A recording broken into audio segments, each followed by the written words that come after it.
ఇక్కడికి రావాలని అనుకున్నా కూడా మా నాయకులు రెస్క్యూ ఆపరేషన్స్ జరుగుతూ ఉన్నాయి. పనిచేస్తున్నప్పుడు వాళ్ళకి డిస్టర్బ్ కావద్దనే ఉద్దేశంతో కొద్ది రోజులు ఆగి వెళ్ళాలని చెప్పడంతో మేము గత 4-5 రోజులు వెయిట్ చేశాం. అయితే ప్రభుత్వం మాత్రం చూస్తూ ఉంటే ఎట్లా ఉందో మీరందరూ కూడా చూస్తున్నారు. హెలికాప్టర్లో వస్తున్నారు, హెలికాప్టర్లో పోతున్నారు, సమన్వయం చేయలేకపోతున్నారు. ఇప్పటికీ 6వ రోజు తర్వాత కూడా ఒక స్పష్టత ఇవ్వలేకపోతా ఉంది ప్రభుత్వం. అందుకే మేము ఈరోజు అసలు ఇక్కడ ఏం జరుగుతూ ఉంది, ఆ బాధిత కుటుంబాలను పరామర్శించుదాము, వారికి ధైర్యాన్ని చెప్పడంతో పాటు సహాయక చర్యలు ఎలా ఉన్నాయి, రిలీఫ్ స్టెప్స్ ఏమేమి తీసుకుంటున్నారు చూద్దామని, అవసరమైన సూచనలు ప్రభుత్వానికి చేద్దామని మేము ఇక్కడికి వచ్చాం. ఉదయం సరే మాతో వచ్చిన నాయకులను అలో చేయమంటే చాలా మంది మాజీ శాసనసభ్యులు, మా ఎమ్మెల్సీలను కూడా లోపలికి అలో చేయకపోతే వాళ్ళందరూ బయటే ఉండిపోయినారు. కోటిరెడ్డి ఎమ్మెల్సీ గారు, నవీన్ ఎమ్మెల్సీ గారు, మాజీ శాసనసభ్యులు అందరూ కూడా మేము సహకరించాం. సరే మీరు 8-10 మందే లోపలికి పోండి అన్నారు. 8-10 మంది లోపలికి పోయిన తర్వాత మళ్ళీ లేలే 5గురే పోవాలి, 6గురే పోవాలి, ఒకటే కారు పోవాలని మళ్ళీ అక్కడ మమ్మల్ని ఆపి మమ్మల్ని లోపలికి పోకుండా ఇబ్బంది పెట్టే ప్రయత్నం చేసినారు.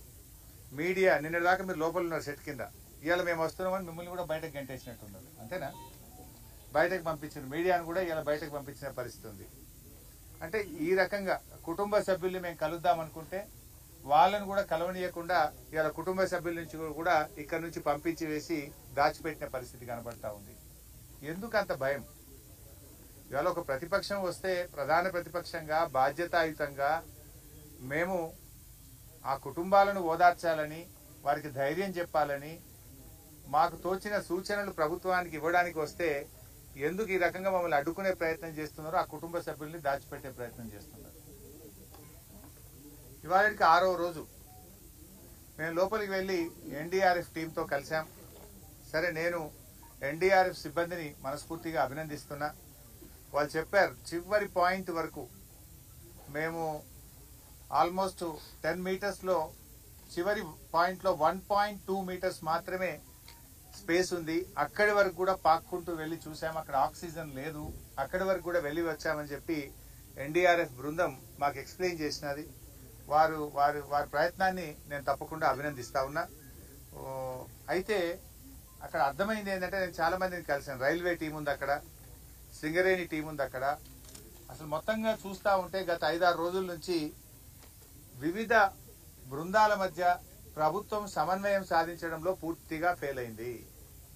లైక్ ఎన్డీఆర్ఎఫ్ ఉంది, నేవీ టీమ్స్ ఉన్నాయి, రైల్వే టీమ్స్ ఉన్నాయి, సింగరేణి టీమ్స్ ఉంది, ర్యాట్ హోల్ మైనర్స్ వచ్చారు, geological survey of India team వచ్చింది, హైడ్రా టీం వచ్చింది, ఎల్ఎన్టీ టీం వచ్చింది. Like that so many teams have come.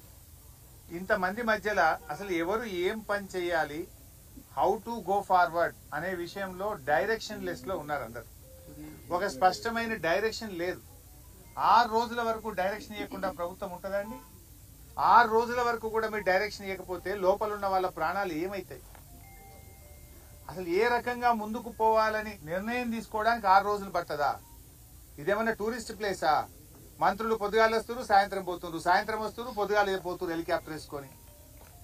Election ప్రచారం పోతున్నారు. ముఖ్యమంత్రి ఇంతవరకు రాడు, డైరెక్షన్ లేదు. మంత్రి గారు రోజు సాయంత్రం వస్తుండు, పొద్దుగాలు వేసిపోతుండు. యాడికి పోతుండు? ఇంతకంటే ముఖ్యమైన పని ఏముంటుంది రాష్ట్రంలో? అసలు ఒక డైరెక్షన్ ఇయ్యరా మీరు? ఎలా ముందుకు పోవాలి, వాళ్ళ ప్రాణాలు కాపాడడానికి రిలీఫ్ మెజర్స్ కు ఒక స్పష్టమైన ఒక విధి విధానాన్ని, ఒక డైరెక్షన్ నిర్ణయించే బాధ్యత ప్రభుత్వానికి లేదా అని నేను అడుగుతా ఉన్నా. ఇవాళ 6వ రోజు ఇప్పటికీ కన్వేయర్ బెల్ట్ పనిచేయడం లేదు. You are not able to repair the conveyor belt. 6 రోజులు పడుతుందా కన్వేయర్ బెల్ట్ రిపేర్ చేయడానికి? It's a matter of hours. కొద్ది గంటలు కరెక్ట్ గా డైరెక్షన్ ఇచ్చుంటే కన్వేయర్ బెల్ట్ ను మరమ్మతు చేస్తే ఆ లోపలుండే మక్కంతా కూడా బయటకు తేవడానికి అవకాశం ఉంటుంది. అది ఎందుకు లేట్ అవుతుందో, మరి ఎక్కడ డైరెక్షన్ మిస్ అవుతుందో నాకు తెలియదు. టనల్ బోర్ మిషన్ యొక్క పార్ట్స్, అది మీద నుంచి రాళ్లు పడి డెబ్రిస్ పడి కొన్ని పార్ట్స్ వంగిపోయినాయి, కొన్ని పార్ట్స్ చల్లా చెదురుగా పడి ఉన్నాయి అన్నారు.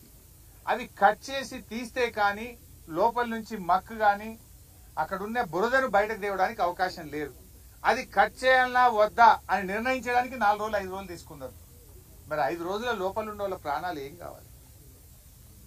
అది కట్ చేయాలని తొందరగా నిర్ణయం తీసుకొని ఫాస్ట్ గా డీవాటరింగ్ చేసి ఫాస్ట్ గా మీరు కన్వేయర్ బెల్ట్ ను ఓకే చేసి లోపలుండే మక్కునంతా either by manual or by machine by hook or కుక్ మీరు బయటకు తేవాల్సి ఉండే. 6 రోజుల తర్వాత తట్టడి మట్టి తెచ్చి తీయాలి. 6 రోజులు 8 ప్రాణాలు ఏమైతాయి? 8 మంది ప్రాణాలు కాపాడడం పట్ల మీకున్న చిత్తశుద్ధి ఇదేనా? అసలు ఏం జరుగుతుంది? అసలు డైరెక్షనే లేదు మీకు ఇంతవరకు. బెల్ట్ ఇప్పుడు మంత్రి గారి స్టేట్మెంట్ నేను టీవీలో చూశాను. 2 రోజుల్లో అంతా అయిపోతుంది, ఆపరేషన్స్ బయటకు వస్తారు అని మాట్లాడాను. నేను అక్కడ అందరితో మాట్లాడాను. మా జగదీష్ అన్న చెప్పినట్టు లేబర్ తో మాట్లాడినాం, వెల్డర్స్ తో మాట్లాడినాం, జేపీ ప్రతినిధులతో మాట్లాడినాం, రాబిన్సన్ ప్రతినిధులతో మాట్లాడినాం, ఎన్డీఆర్ఎఫ్ టీమ్ తో మాట్లాడినాం, అందరితో మాట్లాడినాం చాలా ఓపికగా. అసలు కన్వేయర్ బెల్ట్ ఎప్పటి వరకు అవుతుంది అని నేను అడిగితే 2 రోజులు పట్టొచ్చు సార్, 3 రోజులు పట్టొచ్చు సార్ అని ఒక ఆయన అంటుంది. మంత్రి గారేమో 2 రోజులు ఆపరేషన్ అయిపోతుంది, అంత బయటకు వస్తారని మంత్రి గారు చెప్తున్నారు. 6 రోజులైనా కన్వేయర్ బెల్ట్ ఉపయోగంలోకి రాదు. ఇంతవరకు డెబ్రిస్ ను లోపల నుంచి తెచ్చే పరిస్థితి లేదు. ఆ మిషన్ యొక్క పార్ట్స్ కట్ చేస్తే కానీ అక్కడ ఉండే బురద డెబ్రిస్ తీయలేము అంటే ఇవాళ మిషన్ కట్ చేయాలని నిర్ణయం తీసుకొని లోపలికి పోయిండ్రు అంటున్నారు. అది అయిందా కాలేదా తెలియదు. మేము అక్కడ ఎవరితో మాట్లాడే ప్రయత్నం చేస్తే కూడా వాళ్ళని పక్కకు తీసుకుపోతున్నారు, మాట్లాడినటువంటి పరిస్థితి కనబడుతుంది. టనల్లోకి వెళ్దామని ఆర్ఎస్ ప్రవీణ్ గారు మేము ప్రయత్నం చేస్తే మీరు టనల్లోకి వెళ్ళడానికి వీలు లేదు అంటారు. అరే గౌరవ మంత్రులు శాసనసభ్యులు కూడా వచ్చి నిన్న పోయింది కదా, మరి వాళ్ళు శాసనసభ్యులు వేరే కాంగ్రెస్ పార్టీకి చెందిన వాళ్ళు పోయినప్పుడు గతంలో నీటిపారుదల శాఖ మంత్రిగా పనిచేశాము, వారు విద్యుత్ శాఖ మంత్రిగా పనిచేసినారు. వచ్చింది ఎవరండి? 3 ఎమ్మెల్యేలు, 5 మంత్రులు, 2 ఎమ్మెల్సీలు, బాధ్యత కలిగిన వాళ్ళమే వచ్చాం. మేము టనల్లోకి వెళ్తామంటే వెళ్ళడానికి వీల్లేదని నిరోధిస్తూ మాకు పర్మిషన్ ఇవ్వలేదు. అంటే మొత్తంగా ఒక గందరగోళమైన పరిస్థితి, ప్రభుత్వ వైఫల్యం మాత్రం కొట్టొచ్చినట్టు కనబడతా ఉంది. బాధ కలిగే అంశం ఏంటంటే మేమేమో బాధ్యతతో సంయమనంతో రిలీఫ్ మెజర్స్ కొనసాగాలి, పాపం ఆ 8 మంది ప్రాణాలతో బయటకు రావాలని మేము సహకరిస్తూ వచ్చాం. కానీ మీరేం చేస్తున్నారు? రాజకీయాలు చేస్తున్నారు. ఉత్తమ్ కుమార్ రెడ్డి గారు ఇక్కడ కూర్చొని మాట్లాడతాడు, గత ప్రభుత్వ నిర్లక్ష్యం వల్ల టనల్ కూలిందట. సిగ్గుండాలే మాట్లాడటానికి. ఏం మాట్లాడుతున్నాను? గత ప్రభుత్వానికి ఇక్కడ ఇప్పటికి ఏం సంబంధం? మీరు పని ప్రారంభించేటప్పుడు జియాలజికల్ సర్వే ఆఫ్ ఇండియా మీకు ముందుకు పోవడానికి అనుమతి ఇచ్చిందా? ఇస్తే రిపోర్ట్ బయట పెట్టండి.